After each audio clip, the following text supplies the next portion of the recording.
देगा। वैसे ही मुझ आत्मा का धर्म निर्विकल्प रहना है। जी भैया। और हम बार बार विकल्प और संकल्प करते हैं, तो उन संकल्प और विकल्प का कोई आधार भी नहीं रहता है। सोच के देखो तो कोई आधार भी नहीं है। कोई आधार नहीं है, सही बात है भैया। करते उधेड़ बुन में लग रहे थे, ये वो इधर उधर की वो करते रहे। मान लो हम अपने बेटे के लिए सोच रहे हैं, लेकिन बेटा अपने लिए सोच रहा है। जी भैया। आप उसके लिए प्लानिंग बना रहे हैं, वो अपने लिए स्वयं प्लानिंग बना रहा है।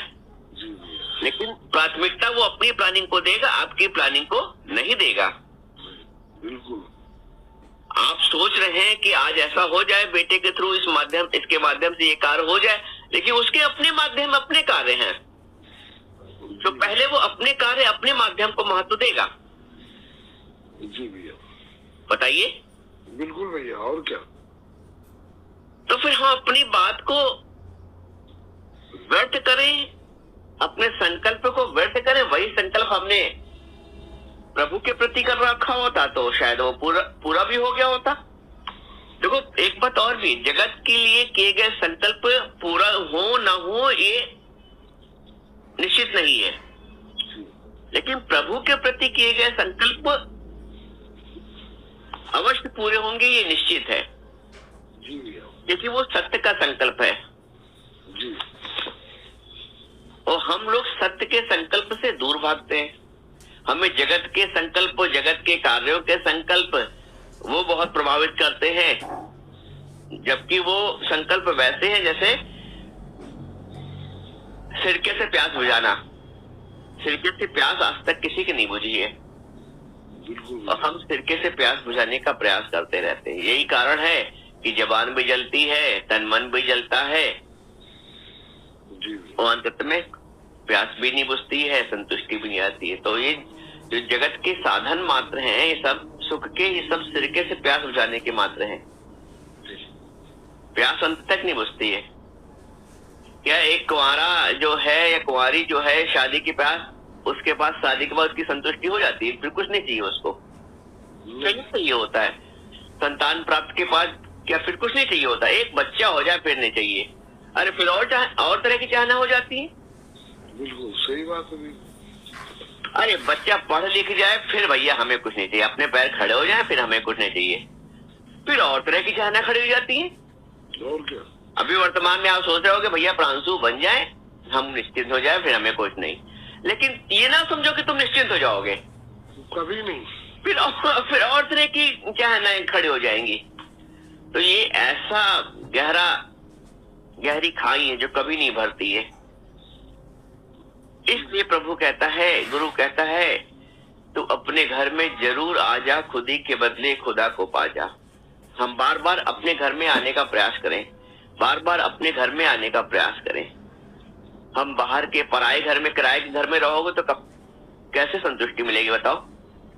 फिर तो ये सोचा जाता है, आदमी सोचता है कि यार एक कमरे का हो, लेकिन कम से कम अपना तो हो। क्योंकि पराए घर में रह जाओगे, तो तुमको संतुष्टि नहीं मिलेगी। पराए कपड़े पहन लोगे तो तुम्हें संतुष्टि नहीं मिलेगी। बिल्कुल। अपना हो चाहे जैसा भी हो। तो वैसे ही शांति अपनी हो, उधारी शांति ना हो। हम उधारी शांति लेके बैठे हैं। बेटा अच्छा बोल गया तो हम संतुष्ट हो गए थोड़ी देर के लिए, पत्नी ने अच्छा बर्ताव कर दिया तो अच्छे हो गए, पति ने अच्छा बर्ताव कर दिया तो संतुष्ट हो गए, तो कल के उसने हाथ उठा दिया तो फिर असंतुष्ट भी हो गए। जी बिल्कुल भैया। आज मीठा बोल के चला गया, पापा जा रहे हैं, पैर छू के चला गया तो बहुत खुश हो गए, और कल दो बात बोल के चला गया तो बहुत दुखी हो गए। बिल्कुल भैया। तो ये जीवन की सच्चाई है। तो गुरु कहता है ये क्षणिक लहरों में मत फंसो, इन लहरों को सागर मत समझो। ये लहरें सागर नहीं है, लहरों का स्वरूप है आना और जाना। वैसे ही सुख के, जो संसार के सुख हैं, वो भी आना और जाना। आज शब्द का सुख मिला तो कल अपशब्द का उतना ही दुख मिलेगा। बिल्कुल भैया। तो शब्द के सुख भी सच्चे नहीं है और अपशब्द का दुख भी सच्चा नहीं है। बिल्कुल। तो गुरु हमें इन शब्दों से ऊपर उठाता है। और आत्म भाव में स्थित करता है। तभी अर्जुन ने भगवान से पूछा है कि स्थित प्रज्ञ के क्या लक्षण है। दुखेषु उद्विग्नमना सुखेषु विगत स्पृहा वीतराग भय क्रोध समाधि मुनिच्यते। उसको समाधिस्थ कहते हैं जो दुख और सुख में समान। वीतराग भय क्रोधा, जिसको न भय है न क्रोध है ना किसी से अत्यधिक राग है। हमको राग बहुत दुखी करता है, इतना द्वेष दुखी नहीं करता है जितना राग दुखी करता है। अटैचमेंट जिसको बोलते हैं। जी भैया बिल्कुल। हमको अटैचमेंट दुखी करता है। हमको इतना हमारा द्वेष तो ईश्वर की कृपा से, गुरु की कृपा से इतना नहीं किसी से। द्वेष का परसेंटेज हम खोजें तो द्वेष इतना नहीं हुआ जितना राग भरा हुआ है। और वो राग जीवन भर नहीं जाता है। बिल्कुल। वो राग गुरु के वचन हम चाहते हैं कि माने, लेकिन वो राग इतना रागित है कि हमको वहां से छोड़ता ही नहीं है। या ये कह लो हम नहीं छोड़ते हैं, हम उससे इतना रागित है। राग तो जड़ है, हमने पकड़ रखा है। एक व्यक्ति गुरु से कहता था, गुरु जी मुझे दुनिया छोड़ती नहीं है, दुनिया की इतनी आसक्ति मुझे छोड़ती नहीं है। गुरु ने कहा अच्छा सुबह आना बताएंगे। जब सुबह सत्संग के लिए गया तो गुरुजी एक जगह पेड़ पकड़ के खड़े हो गए। गुरुजी चलिए, बोले ये मुझे पेड़ छोड़ नहीं रहा है। अरे गुरुजी कैसी बात कर रहे हैं, आप दोनों हाथ करिए, आप सुन जाए। पेड़ आपको क्या पकड़ेगा, वो तो जड़ है। आप छोड़िए, आपको छोड़ना है कि पेड़ छोड़ेगा आपको।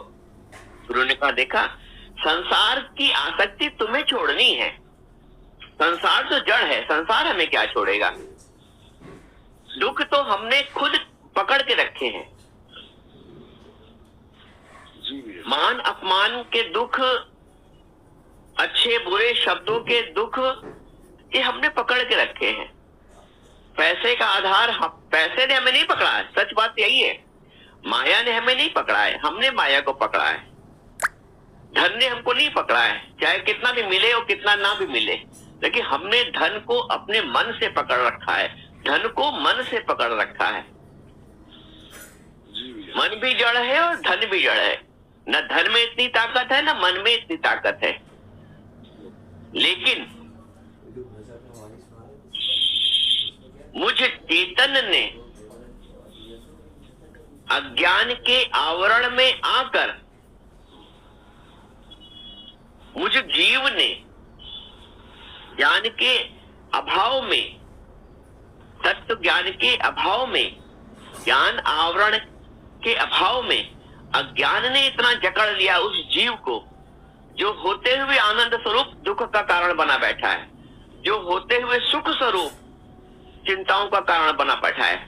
जबकि उसका जो मूल है वो सुख स्वरूप है, आनंद स्वरूप है, प्रसन्नता स्वरूप है। प्रसन्नता हमें आती ही नहीं अंदर से, कितने भी लाख साधन हो जाए, आती भी है तो वो क्षणिक। तो क्षणिक जो बोलते हैं, जो चढ़ती उतरती है मस्ती, वो हकीकत में मस्ती नहीं है। जो भी मस्ती चढ़ रही है उतर रही है। अभी तो तुमने सत्संग सुन लिया, जी भैया जी भैया, और फिर थोड़ी देर बाद किसी ने कुछ कह दिया, किसी ने कहना नहीं माना, काम मेरी मर्जी का नहीं हुआ। अरे यार वही मुझे पारा चढ़ा था हंसी खुशी का, प्रसन्नता का, वो तुरंत डाउन हो गया। बिल्कुल। क्योंकि उधर का झुकाव ज्यादा है, उधर की सत्यता ज्यादा प्रिय हो रही है। इसलिए लोग कहते हैं ज्ञान लगता नहीं। ज्ञान इसलिए लगता है कि भाई पानी उधर ही बहेगा जिधर ढाल होगी, तो ढाल अभी उधर ही है, इसलिए मन उधर जाता है। तब शब्द सच लगते हैं, तब लगता है कि उसने ऐसा नहीं किया तो गलत किया, तब सही गलत संसार में। अब स्वप्न में क्या देखना, क्या स्वप्न का चिंतन क्या करना कि ये गलत है ये सही है। स्वप्न तो स्वप्न है। अगर यदि स्वप्न के लिए हम ये सोच रहे हैं ये गलत है ये सही है, तो ये अज्ञान है कि नहीं। अगर हम स्वप्न के लिए ये चिंतन कर रहे हैं सारा दिन, रात्रि में देखे गए स्वप्न के लिए दिन में ये चिंतन कर रहे हैं कि ये तो गलत देखा भाई, ये तो सही देखा भाई, इसके लिए मुझे बड़ा गुस्सा आ रहा है, ऐसा तो ना होना चाहिए था, तो ये मूर्खता होगी, ये अज्ञान होगा कि रात्रि में देखे गए स्वप्न का चिंतन हम दिन में कर रहे हैं। तो वैसे ही ये जो ये जो जगत में दृश्यमान हो रहा है इसका स्वरूप है ना टिकने वाला। जैसे स्वप्न नहीं टिका है वैसे ये भी नहीं टिकेगा। न किसी के अच्छे बोल टिकेंगे, न किसी के बुरे बोल टिकेंगे, न किसी का अच्छा व्यवहार टिकेगा और न किसी का बुरा व्यवहार टिकेगा। न किसी का भाव टिकेगा संसार का और न किसी का कुभाव टिकेगा संसार का। हो सकता है आज जो हमारा बैरी है कल हमसे बहुत प्रीत रखने वाला हो जाए, या आज जो बहुत हमको अपनी प्रीत में बांधे कल मुझसे बात ही ना करे। आज हम जिसकी गोद में खेले हैं तो हो सकता है कल वो मुझसे वैरभाव कर ले। संभव कुछ भी है स्वप्न में। देखो स्वप्न तुम कुछ भी देख सकते हो, सब कुछ संभव है। बिल्कुल। कभी कभी ऐसा स्वप्न होता है जो इसकी कल्पना भी नहीं की हुई होती है। सही बात। तो संभव है ना, स्वप्न में सब कुछ संभव है। और स्वप्न देखना ना देखना तुम्हारे हाथ में भी नहीं है, लेकिन जागना तुम्हारे हाथ में है। जी। तो जागृति तो है, ज्ञान तो मेरे उसमें प्रारब्ध में है। ज्ञान हमारा अधिकार में है, अज्ञान हमारे अधिकार में नहीं है। अज्ञान हमारे अधिकार में नहीं है, जागना अधिकार। स्वप्न का देखना ना देखना हमारे वश में नहीं है, लेकिन जाग जाना या किसी के द्वारा जगा देना ये है संभव। तो जगत की जो भी क्रियाएं हो रही हैं सारा दिन मेरे साथ, वो सारी क्रियाएं होती ही रहेंगी। हम उसमें परिवर्तन नहीं कर सकते। हम चाहे स्वप्न को परिवर्तित कर दें, इसकी जगह ये देख लें, क्या संभव है? वैसे ही जगत की जो भी क्रियाएं हो रही हैं, पत्नी के रूप में, पुत्र के रूप में, पति के रूप में, भाई के रूप में, पिता के रूप में, माँ के रूप में, वो क्रियाएं तो होती रहेंगी। हम उन क्रियाओं को चेंज नहीं कर सकते हैं, लेकिन हम उन क्रियाओं स्वप्नमय क्रियाओं से जाग भला ही सकते हैं।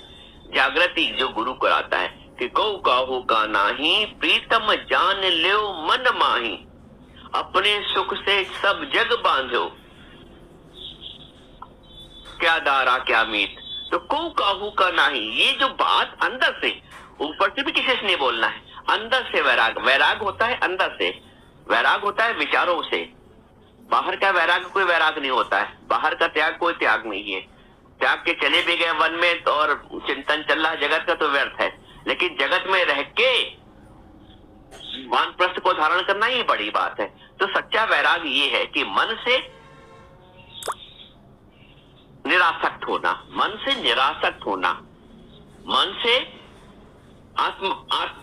मन से आत्मा की ओर जाना, आत्म भाव में टिकना। आत्मन्यवाचा संतुष्टि, जो आत्मा में ही संतुष्ट रहता है। आत्मा बंधु आत्मा प्रार्थना। आप अपने ही अपने शत्रु भी हैं और अपने ही अपने मित्र भी हैं। जब आप आत्म भाव में हैं, गुरु के विचारों के भाव में हैं, तो अपने मित्र हैं, और जब आप संसार के भाव में हैं, भाई भतीजावाद के भाव में हैं, तो अपने ही शत्रु हैं। शत्रु इसलिए कि अपनी शक्ति का क्षय हो रहा है, अपने ज्ञान का क्षय हो रहा है।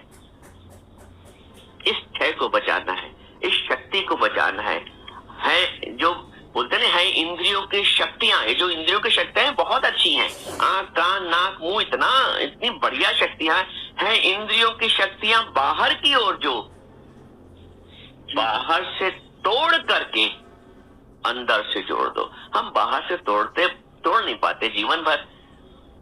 जब बाहर से कंप्लीटली हम डिस्कनेक्ट नहीं कर पाते, तो अंदर से कंप्लीटली कनेक्ट भी नहीं हो पाते हैं। होना है अंदर से कंप्लीटली कनेक्ट और बाहर से कंप्लीटली डिस्कनेक्ट। हाँ, यही पुरुषार्थ है। अभ्यासेन तो कौनते वैराग्य जागृहते। यही अभ्यास और वैराग जो भगवान कृष्ण अर्जुन को बताते हैं, वही वैराग और अभ्यास गुरु हमें बताता है।